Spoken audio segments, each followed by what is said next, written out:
بسم الله الرحمن الرحیم د یو کارغه یو عجیب واقعیا زستا سمه تنن بیانوم په دې کې یو غټ میسج دی یو غټ پیغام دی خاص کر کې نن سبا کې هر سړی په ټینشن کې دی هر سړی و چې یار زما سره سنشتي لیکن دا یو واقعیا ده او اگر چې فرضي واقعیا ده لیکن په دې کې یو غټ سبق دی زموږ تاسو لپاره یو کارغه هغه خپل ژوندۍ تیرول ډېر په خوشاله کې بے غم او خراس کاک به کو آلوت پا اور سیلونه به کولو هاي په مزو کې ټینشن فری زندگی و دا غمونو نه لري ځان په خوشاله کې لیکن یو ورځ داسې چلو شو چې د ځان په سوچ کې ناسو د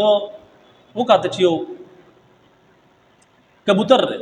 او دا کبوتر چې کوم رنگ دی دا بالکل سپین چوتار رنگ دی ډېر خسته د په سوچ کې شي یار د زندگی خود تیرا کړه ځکه چې الله جل جلاله حسن ورکړل سپین چوتار زه خو تور ښکارې او د سپین چوتار او زندگی نه مزي خود واغست نو د پټنشل کې شو نو د به لاړ هغه کبوتر ته وي چې کبوتر تعالی الله حضرت حسن درکړل سپین چوتار او د زندگی نه اصل مزه او ټینشن فری زندگی د خوشحالي زندگی خود ته تیرې ځکه چې الله حضرت ته هر قسم نعمت درکړل حسن درکړل نور جګم دي ځان آلو زی هاي بیغمه ټینشن فری زندگی تیرې او حالانکه ما ته وګورې زه خو تور ما زما کلر چې کوم دي تور لې او تا ته الله حضرت کلر هم داسې درکړل خایسته نو دغه کبوتر له جواب ورکړي چې مخکې امام دا سوچ کو چې زه په ټوله کې خوش قسمت یم لیکن د کله نه ما توتی لیدل نو زه په ټینشن کې شوم او زه دا سوچ کوم چې دا توتی چې کوم دي اصل زندگی مزه خو دا واغسته ځکه چې الله حضرت دله دوا رنگ ورکړلی یو رنگ نه ما زما څه یو رنگ دی الله حضرت دله دوا رنگ ورکړلی زندگی خود تیرا کړ زندگی خود انجوای کړه تو خوشاله او د عیاشي زندگی خود تیرا کړه دا کارغه لاړ توتی پسې او توتی دی اے توتی ته خوشحالي زندگی ته تیرا کړه الله حضرت تر څومره حسن جمال درکړل یو نه بلکې دوا رنگ تعالی الله حضرت درکړلی او ځان خود عیاشي د خوشحالي زندگی تیرا نو دی توتی تم دا جواب ورکړ چې مخکې امام دا سمجھ کې خبر راتله ما هم دا چې یار په دې ټول کې زه خوش قسمت یم لیکن د کله نه ما مور لیدل نه مور هغه د ویل کېږي اکثر په پنجرو کې بتاسي لیدلې دي سو غټ سانګونه یو ډېر خپل نقشې به جوړې شوې ډېر خسته کلرې بږي نو د توتی وی چې کله نه ما مور لیدل نو د هغې نه بعد زما په ذهن کې دا خبر راځي چې اصل زندگی خو دې مور ته راکړه د الله حضرت څومره حسن ورکړل د عیاشي د خوشحالي ژوند خو دې مور تیر کو څنګه رنگ برنګ دی هر قسم لا رنگ او حسن و جمال الله حضرت دې مور لور کړل نو دا کارغه لاړ په مور پسې چې وی کاتونه ته کې خلک دې په پنجره کې بند کړل او خلک ورشته راځي خلک ګوري چې کله خلک لاړ دې لاړ هغه ګورته وی چې زندگی فصل کې تا انجوای کړه الله تعالی تعالی څومره حسن او جمال درکړل د لری له خلک راځي ساګه دوی چې بالکل دا په مخ امام غړلا لیکن زب دې پنجره کې بند زبار نشم وته ما سوچو کو چې هغه کم پرنده دا هغه کم جانور رہے چې هغه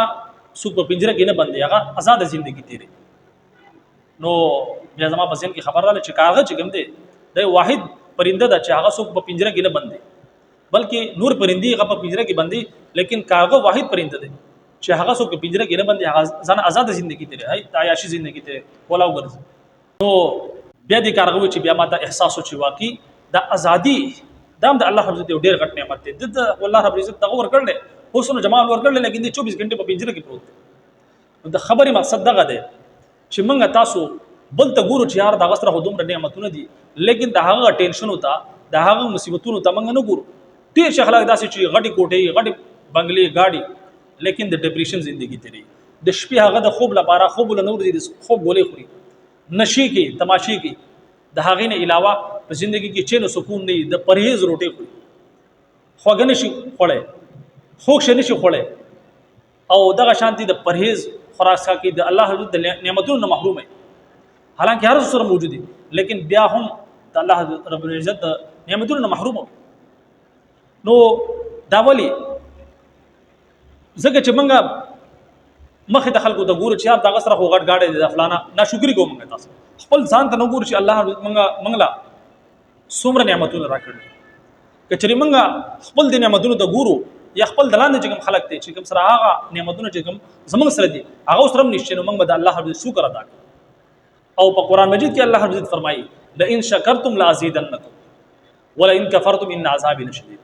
لئن شکرتم لازیدنکم که چېرې تاسو زما په نعمتونو شکر ادا کوئ نو زه به پکې نور هم اضافه کوم نور به هم تاسو په نعمتونو کې اضافه کوم لیکن که چېرې تاسو ناشکري کوئ ناشکري به څنګه کوئ چې تاسو نور خلکو ته ګورئ چې یار دغه ته وګوره دغه سره خو ګاډي دی دغه سره خو بنګلي دی دغه سره مال او جایداد دی هر څه دی زما سره سي نو که چېرې انسان داسې نور خلکو ته ګوري نو هغه به شکر ادا کړي نه هغه به همیشه ناشکري کوي نو که چېرې ناشکري کوئ نو الله حضرت فرمایي چې بیا زما عذاب هم ډېر سخت دی نو پکار دار چې موږ د الله حضرت څومره نعمتونه راکړي په هغې کې ځان خوشحاله وساتو او په هغې باندې شکر ادا کړو نو الله حضرت په هغې کې اضافه کوي لئن شکرتم لازیدنکم ستاسو په نعمتونو کې به زه اضافه کوم که چېرې تاسو زما شکر ادا کوئ لیکن که چېرې شکر نه ادا کوئ بیا زما ګورې عذاب هم ډېر سخت دی په دنیا کې چې کوم شته نعمتونه دي د هغې نه به محروم نو د خبرې مقصد دغه دی واقعي بیانولو مقصد هم دغه دی دا یو فرضي واقعه ده لیکن په دې کې یو غټ میسج دی یو غټ پیغام دی زموږ ستاسو لپاره امید کوم چې د دې نه به تاسو یو پیغام اخیستی او خپل په زندگی کې به عملی طور پر دا پیغام او دا چې کوم عمل له د شکر دا د الله حضرت په نعمتونو باندې شکر ادا کول د دې اهتمام ان شاء الله تعالی تاسو شروع کوئ او که چېرې تاسو شروع کړئ او چې کوم خپل چې کوم اوچت خلک دی هغه ته نه کاتو خپل ځان ته کاتو خپل نعمتونو ته کاتو خپل دلاندې چې کوم خلک دی هغه ته کاتو نو ان شاء الله تعالی که چېرې دا موږ ژوندۍ داسې دی نو موږ خوشاله یو او د الله حضرت په نعمتونو به شکر ادا کوو او الله حضرت زموږ تاسو په نعمتونو کې نور هم اضافه کړي الله حضرت دعا ده چې الله حضرت موږ تاسو له سمجھ او عمل کولو توفیق راکړي اجازه راکړي السلام علیکم ورحمۃ اللہ وبرکاتہ.